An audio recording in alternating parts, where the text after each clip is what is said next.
Salut, salut! Alors aujourd'hui, je te parle d'un vœu ancien qui, alors, de mon point de vue, est le plus sournois, le plus insidieux, le plus pervers. Sournois parce qu'il est ancré dans nos cellules depuis des millénaires, bien avant notre ère, bien sûr. Insidieux parce il agit en silence, sans que tu t'en rendes compte, dans un premier temps, mais même quand tu en as conscience, il continue d'agir. Pervers parce qu'il se fait passer pour de la pureté alors qu'en réalité, il devient poison, toxicité. Et si à l'écoute de cette vidéo, tu as un mal de tête qui survient, des nausées ou une sensation de mal de mer, je te donne des astuces à la fin de la vidéo pour les apaiser. Ce vœu ancien, karmique ou transgénérationnel, c'est le vœu de chasteté. Dans l'inconscient collectif, il est associé à la ceinture de chasteté, un dispositif symbolique ou supposé protecteur lié au contrôle de la sexualité féminine dans l'imaginaire médiéval, même si son usage réel est largement contesté par les historiens.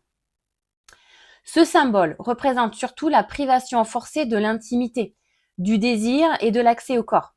Ce n'était pas un choix, c'était une soumission imposée par le patriarcat. Et aujourd'hui encore, on réduit ce vœu à la sexualité. On pense qu'il ne touche que les organes, que le rapport au plaisir, que la vie intime. Mais en réalité, au XXIe siècle, ce vœu crée des blocages beaucoup plus profonds dans le corps, dans les pensées, dans l'âme, dans la capacité à s'ouvrir, à ressentir, à se laisser toucher. Le vœu de chasteté est lié à la pureté du corps, de l'âme et de l'esprit. Il a été prononcé dans des vies religieuses, monastiques, ecclésiastiques, dans des existences de retrait, de discipline, de rigueur, où l'on cherchait à se protéger des désirs et des plaisirs du monde. Ce vœu implique une autorité intérieure drastique, une interdiction d'exprimer ses sensations, ses envies, sa nature profonde.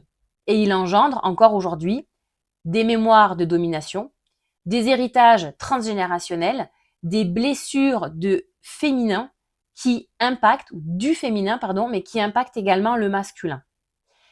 Pourquoi ce vœu touche autant les hommes que les femmes aujourd'hui? Parce que dans nos vies passées, nous avons connu des incarnations aussi bien dans le genre féminin que dans le genre masculin. Nous avons été des femmes, nous avons été des hommes, nous avons fait l'expérience des deux polarités. Depuis le temps que l'on s'incarne sur cette planète Terre, nous avons vécu les deux polarités. Donc même si tu es un homme aujourd'hui et que tu ressens des blocages dans ton intimité, une phobie de la saleté, des bactéries, des virus, de la poussière ou encore une culpabilité à ressentir du plaisir, à apprécier les sensations agréables, la douceur, la détente, tout ce qui touche à l'agréable. Si tu rejettes ton corps ou que tu le détestes, alors il y a de fortes chances que tu aies prononcé ce vœu de chasteté dans une ancienne vie et qu'il soit encore engrammé en toi aujourd'hui. Ces mémoires concernent, comme tu l'as compris, autant les hommes que les femmes au XXIe siècle. Si ces phrases résonnent en toi, si tu sens que tu te retiens, que tu te contractes, que tu t'empêches d'aimer ou que tu repousses l'amour, que tu t'empêches de t'ouvrir, de te laisser toucher dans tous les sens du terme ou même émouvoir émotionnellement, physiquement, énergétiquement, si tu sens qu'il y a une barrière invisible entre toi et l'autre, une distance que tu n'arrives pas à franchir, même quand tu le veux, si tu sens que tu portes une forme de peur, de honte, de retenue, de contrôle, ou même une impression d'être différent ou différente dans ton rapport à l'intime, alors il est possible que tu portes ce vœu ancien, karmique, transgénérationnel, ou les deux. Le vœu de chasteté est un vœu puissant, souvent méconnu, qui crée une séparation entre toi et l'intimité. Mais pas seulement sexuelle, émotionnelle, relationnelle, corporelle, énergétique. C'est un vœu qui va saboter ta relation entre toi et toi-même et qui va par conséquent t'empêcher de t'aimer toi en premier et par conséquent d'aimer les autres et d'accepter que l'on t'aime en retour.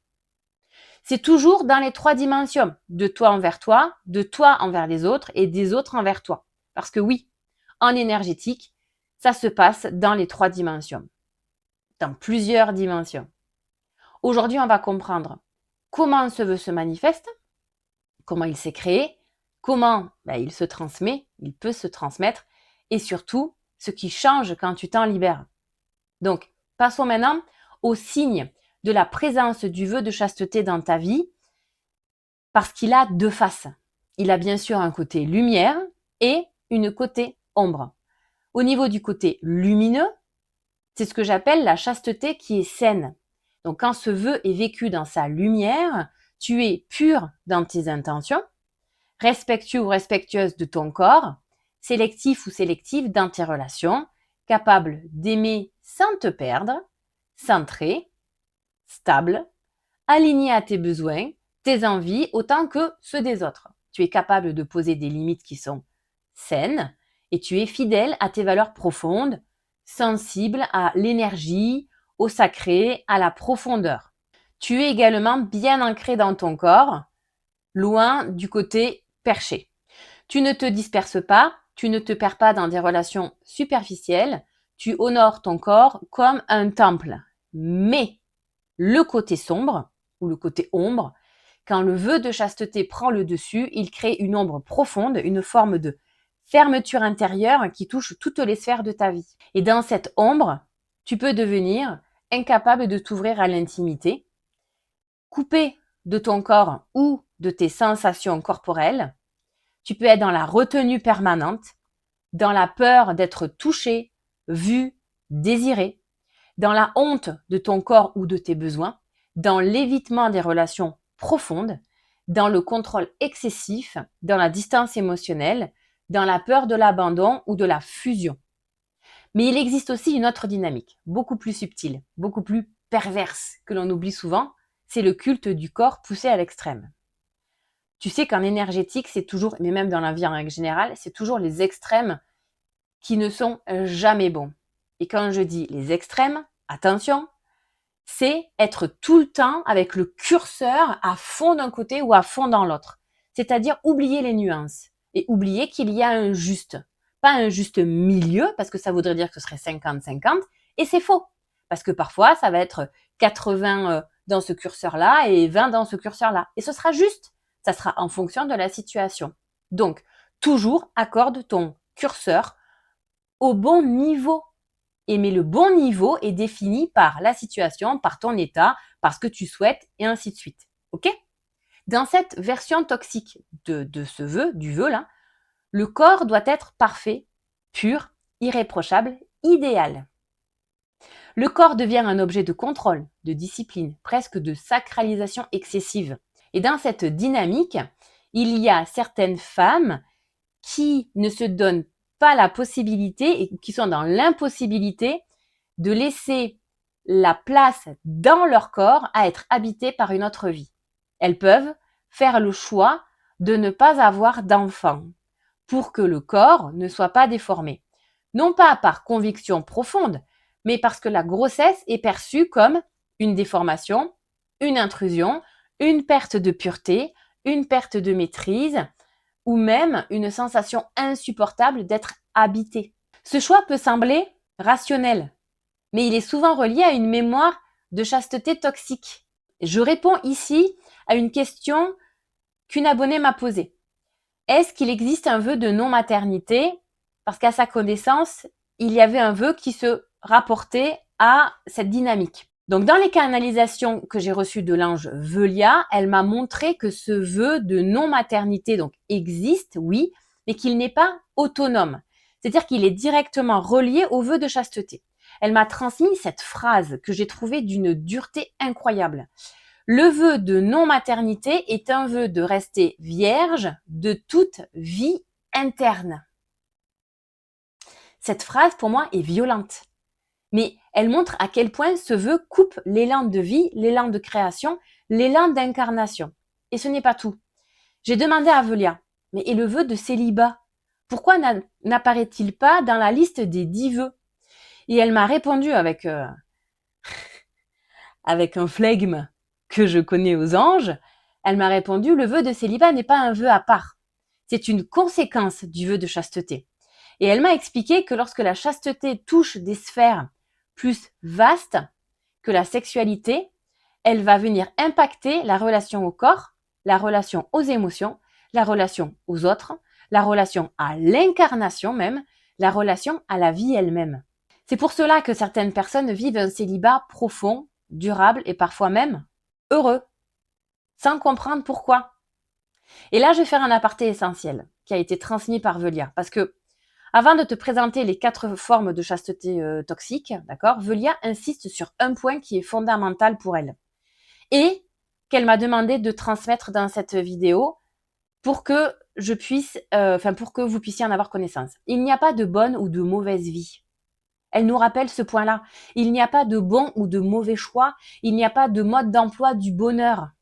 L'ange Velia, elle dit, si tu vis seule et que cela te rend heureux ou heureuse, alors tu es aligné. Si tu cherches une relation uniquement pour faire plaisir à ta famille, tu te désalignes.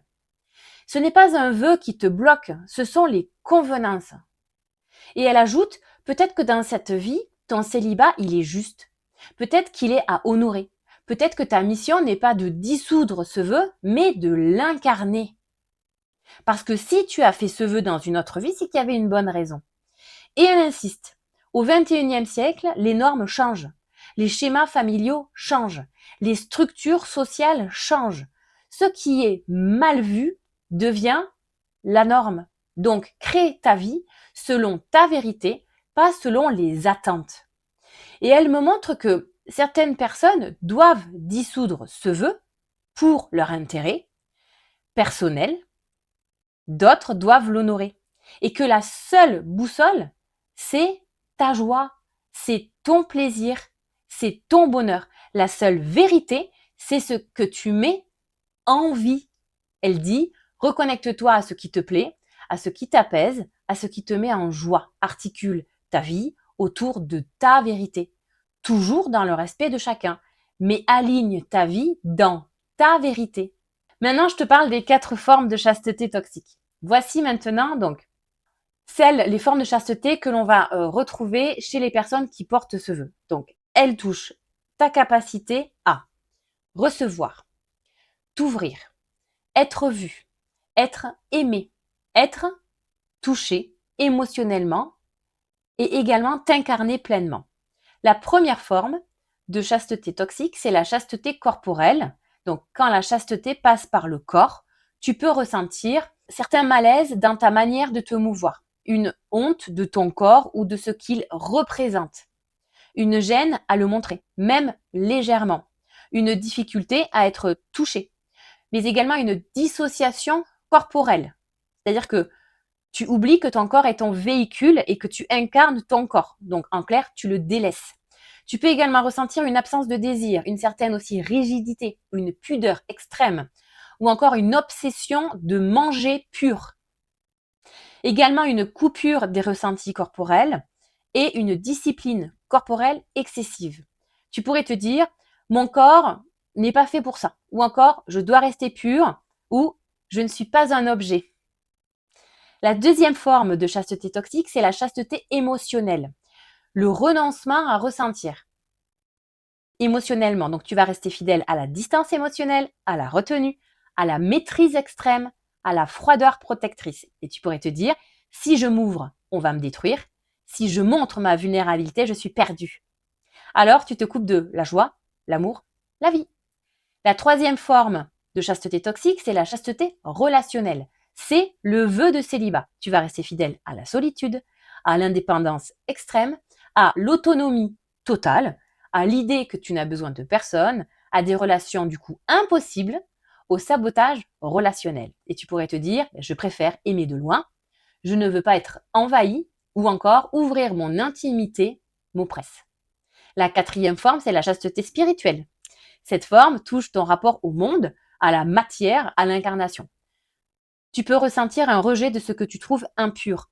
Tu peux avoir une fermeture à la légèreté. Ou alors, tu peux rester fidèle à un amour perché, non incarné. Tu vas également te saboter au niveau de ton ancrage. Ou encore, tu vas fuir dans tes rêves plutôt que de passer dans l'action, dans le concret. Et tu peux également développer une certaine intransigeance spirituelle, une intolérance envers les cartésiens ou encore des sentiments de ne pas appartenir à ce monde. Et tu pourrais te dire, le monde m'est insupportable, en même temps, vu qu'il se passe dans le monde, on est beaucoup à se le dire, mais c'est quelque chose qui est permanent dans ta vie. C'est-à-dire que c'est pas depuis aujourd'hui, c'est depuis petit. C'est-à-dire c'est tout au long de ta vie que tu as pu te dire ce genre de phrase. Ou alors, je m'échappe par mes visions, ou tu pourrais encore te dire comment ne voit-il pas la magie de la vie pour ceux qui ne la voient pas au niveau intransigeance spirituelle. Et avant d'entrer dans la partie karmique, je voudrais que tu saches une chose. Ce que je vais te partager n'est pas là pour te faire peur, ni pour te figer dans le passé.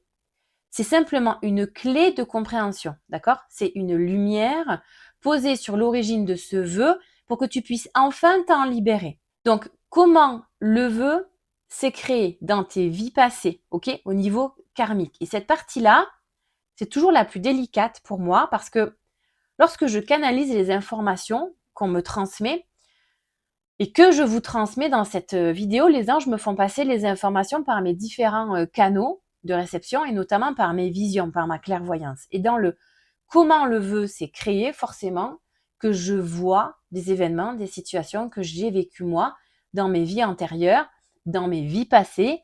Et je vous avoue que ce n'est pas la partie la plus agréable, mais en revanche, c'est la partie qui me permet, moi, de venir dissoudre mes blocages, guérir mes traumas, guérir mes blessures anciennes. Donc, c'est inconfortable, c'est désagréable, mais ça m'aide tellement, moi, dans mon chemin de guérison et de médium, mais également vous, parce que si ces visions-là, si elles me sont transmises, c'est pour vous.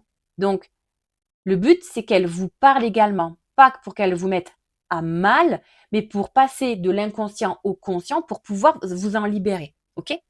Donc, le vœu de chasteté, il naît dans des vies où l'intime était soit sacré, soit interdit, ou encore dangereux, ou puni, abusé, contrôlé, associé à la honte, associé à la pureté spirituelle, ou encore associé au marchandage, au commerce. Et tu as peut-être été, par exemple, une prostituée dégoûtée de vendre son corps pour vivre, une prêtresse vouée au célibat qui ne devait appartenir à personne, ou au contraire, une femme promise à un homme qui malheureusement, cette femme a été abusée avant l'union ou avant le mariage ou même abusée tout court. Tu as peut-être été un moine ayant juré chasteté ou une femme punie pour avoir aimé un autre homme que celui qui lui était promis. Ou encore un homme ayant vécu la trahison intime et qui a été mutilé, une personne ayant subi une blessure sexuelle profonde qui a mené par une castration pour les hommes ou une hystérectomie pour les femmes. Donc une âme ayant fait un pacte de protection en se disant par exemple plus jamais mon corps ne sera sali ou servira à salir. Et dans ces vies-là, tu as pu dire je renonce à l'intimité pour rester pur. Je me coupe du désir pour rester en sécurité. Je protège mon âme en fermant mon corps. Ce vœu a créé un vortex karmique où l'intimité est devenue dangereuse, le désir impur, le corps est une menace et la solution c'est je dois rester seul. Et aujourd'hui tu portes l'inverse. Tu portes une difficulté à t'ouvrir, une peur de l'intimité, une fermeture de ton espace sacré, une distance émotionnelle ou encore une rigidité corporelle, une absence de désir, une hyper-indépendance, une peur d'être vu dans ta vulnérabilité. Mais en fait, tu revis la mémoire, mais dans l'autre polarité, si tu es un homme. Au niveau de la transmission, au niveau donc transgénérationnel, d'accord? Je vais commencer par te répéter une phrase qui est super importante. C'est « Ces mémoires ne définissent en aucun cas qui tu es aujourd'hui. À aucun moment, ces mémoires vont définir ta valeur. » C'est hyper important pour moi de te le repréciser et de te le redire. Parce que dans certaines familles, la chasteté est une valeur sacré parce que c'était un honneur de proposer sa descendance de manière pure. Alors pardon, mais j'ai des images insoutenables là qui me viennent, qui me sont envoyées surtout. Donc là, ou encore, dans certaines familles, il y avait des traditions où l'on ne s'unissait qu'avec certaines lignées, dont les lignées royales, par exemple. Bon, alors je vais être franche, ok? Dans le transgénérationnel, ce vœu de chasteté peut être relié également à toutes les guerres ou à tous les conflits relatifs à la pureté de la race humaine. Et là, j'avoue que j'ai envie de vomir. Ok, je ne rentre pas dans les détails, mais vous savez que chacun a sa propre définition de la pureté. D'accord? Et là, le vœu de chasteté, il parle vraiment de la pureté humaine. Donc, j'ai des images là de la Seconde Guerre mondiale où certains groupes humains ont voulu éliminer d'autres groupes qu'ils considéraient comme impurs. Voilà ce qu'on me montre. Ok? Mais malheureusement, ce type de logique a existé dans différentes civilisations, à différentes époques. Ok? Pas de jugement, seulement des constats. Donc, au niveau transgénérationnel, si tu viens d'une famille qui a participé de près ou de loin à l'extinction d'êtres humains considérés comme non purs, selon la norme sociale, sociétale ou familiale ou culturelle, ben voilà, je te transmets simplement ce qu'on me donne comme information. Donc si ta mission dans cette vie-là, ta mission c'est peut-être de venir guérir, libérer et soigner toutes ces blessures anciennes de ta lignée. Alors il se peut effectivement que ce vœu de chasteté soit à libérer et à guérir. Mais tu viens peut-être aussi d'une lignée qui, elle, a été persécutée parce qu'elle a été jugée impure par d'autres. Donc, en règle générale, je vais être honnête avec vous, hein, mais dans nos vies passées, il y a de grandes chances pour que nous avions été des deux côtés. Ok? Persécuteurs et persécutés. Donc, à un moment donné de tes vies passées. Et là, ben, ça remonte de beaucoup plus loin. J'ai des images de l'Antiquité, de l'époque égyptienne, d'autres vies beaucoup plus anciennes que la Seconde Guerre mondiale, qui, elle, est finalement assez récente. Et je pense que l'image de la Seconde Guerre mondiale qui m'a été envoyée pour m'expliquer comment le transgénérationnel peut se créer et venir s'immiscer dans tes cellules, dans ton ADN, ça m'a juste été montré pour t'expliquer. Mais si aujourd'hui, tout ce qui touche au racisme, aux différences sociales, religieuses, culturelles, bref, tout ce qui crée une séparation entre les êtres humains t'est insupportable, alors il y a de grandes chances pour que tu aies du transgénérationnel à libérer et guérir. Ok, je ne sais pas si je suis très claire, mais voilà les informations que l'ange Velia me donne concernant cette transmission transgénérationnelle dans tes lignées qui se répercute ensuite dans tes croyances et dans les phrases héritées. Et c'est pour ça que j'ai parfois un peu de mal à expliquer parce que c'est hyper complexe de subtilité tellement ce vœu peut se créer de différentes façons. Mais dans les phrases entendues dans ton cercle familial, dans ton environnement familial, il y a peut-être cette phrase une femme respectable ne fait pas ça. Ou encore le désir c'est sale. Ou le sexe c'est sale. Ou le corps doit être maîtrisé. Ou on ne parle pas de ces choses-là. Le côté voilà sous-entendu c'est tabou. Ou la sexualité c'est pour faire des enfants seulement. Ou encore le plaisir c'est dangereux. Ça pourrait être quoi encore? J'entends l'amour c'est bien, mais le statut social c'est mieux. Ouais. Ou encore on n'épouse pas n'importe qui. Ouais. Ou choisis bien ton mari. Ou ta femme doit avoir un certain statut social. Ou inversement, ton mari, ton homme doit avoir un certain statut social. Moi j'ai entendu une autre phrase quand j'étais enfant et je vous la partage parce que certaines phrases sont dites et les mots sont énergie, sont vibration. Et en fait, on ne se rend pas compte à quel point cette vibration-là vient s'ancrer en fait en nous. Moi, j'ai entendu cette phrase qui disait ne te comporte pas comme une Marie couche-toi là. Vous voyez?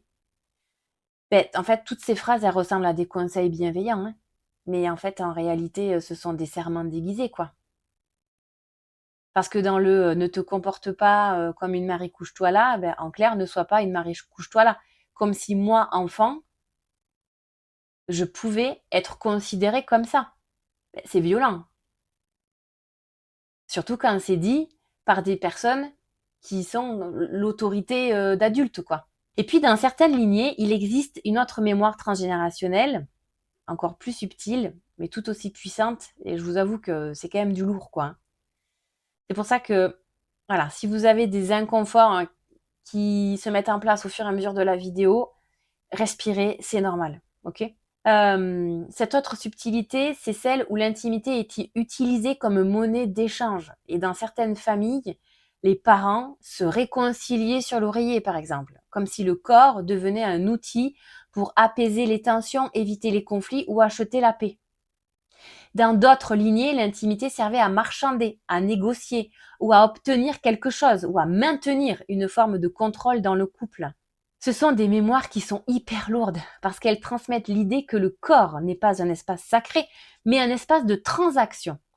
Et quand tu portes ce type d'héritage, tu peux développer une confusion profonde entre amour et devoir, désir et obligation, intimité et sacrifice, corps et utilité.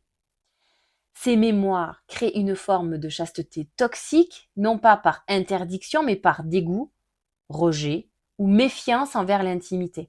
Parce que ton système a enregistré que l'intime est égal danger. L'intime est égal manipulation. Intime égale perte de soi. Donc ce sont des héritages silencieux, mais ils marquent profondément la manière dont tu t'ouvres ou dont tu ne t'ouvres pas à l'autre. Et déjà à toi-même, mais également à l'autre. Et puis,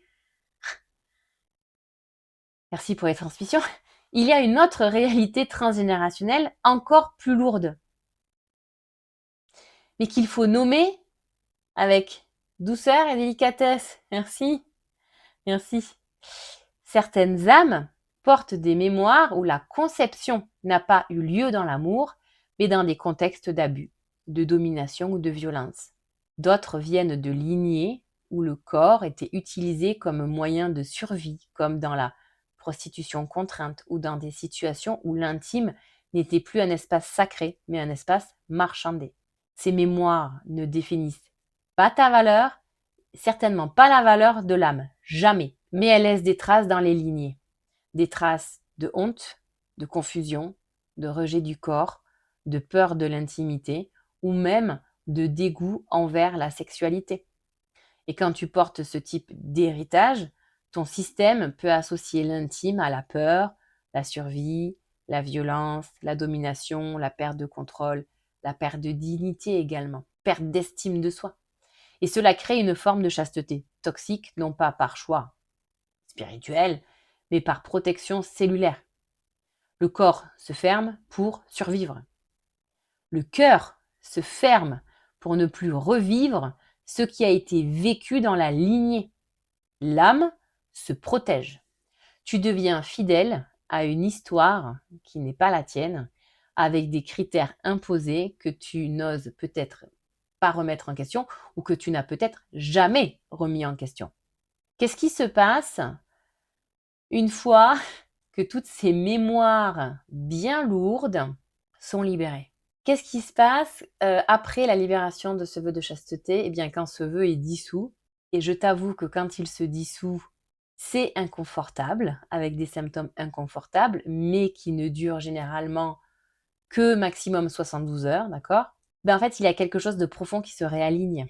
C'est comme si toutes les attaches toxiques, en fait, sautaient.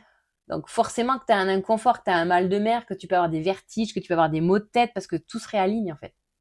Tu vas retrouver une partie de ta souveraineté liée à ton intimité, tes désirs, tes plaisirs. Et cette souveraineté pourra s'exprimer en toute liberté et respect dans ton corps, ton énergie, ton désir naturel, ta capacité à t'ouvrir, ta sensibilité retrouvée, ta profondeur protégée, ta chaleur sélective, ta présence choisie, ton magnétisme personnel. Et tu vas passer de je dois protéger mon intériorité à je peux m'ouvrir en sécurité. Tu vas passer de je dois faire attention à qui je fais entrer dans ma vie à je suis pure par essence et apte à choisir mes relations.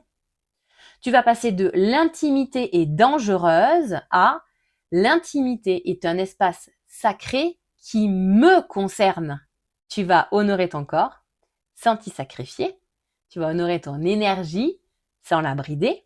Tu vas honorer ton désir sans le craindre. Tu pourras faire l'expérience, d'une intimité libre et profonde, d'un amour profond envers toi-même, d'une sexualité consciente et épanouie, d'une relation saine et équilibrée à ton corps, d'une ouverture de cœur avec puissance, d'une fluidité dans le passage à l'action efficace, mais également d'une rapidité dans la réalisation de tes rêves, désirs, souhaits, mais également tu vas pouvoir incarner une présence qui va être équilibrée. Tu vas redevenir vivant ou vivante, vibrant ou vibrante, ouvert, aligné et créatrice ou créateur. Si à l'écoute de cette vidéo, tu ressens un mot de tête ou une lourdeur au niveau de la tête, des sensations de mal de mer, de nausée, c'est que ce vœu résonne en toi. Ce n'est pas un hasard. Je te conseille de te lever et de faire quelques pas, de respirer profondément et si cela est possible, de boire un verre d'eau. Si ces sensations sont vraiment inconfortables, n'hésite pas à prolonger ta marche ou à faire du body shaking. Si tu ne sais pas ce qu'est le body shaking, c'est simplement le fait de secouer tes membres. Soit un par un, tu secoues, ou entièrement, tu te mets debout et tu secoues tout. Tes cellules ont reconnu ou sont en train de reconnaître en fait ce que mes mots réveillent. Et oui, ça peut être inconfortable.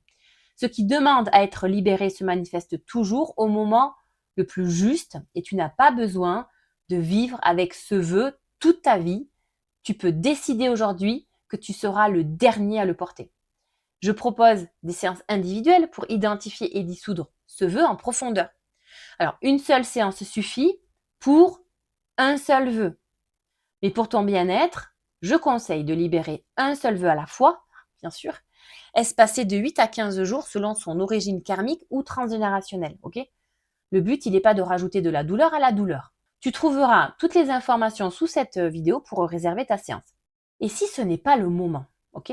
Garde simplement dans ta conscience l'existence de ce vœu. C'est déjà un premier pas vers ta libération. Tu peux demander à l'ange Velia en l'invoquant, en fermant les yeux, en inspirant profondément, 3 grandes inspirations.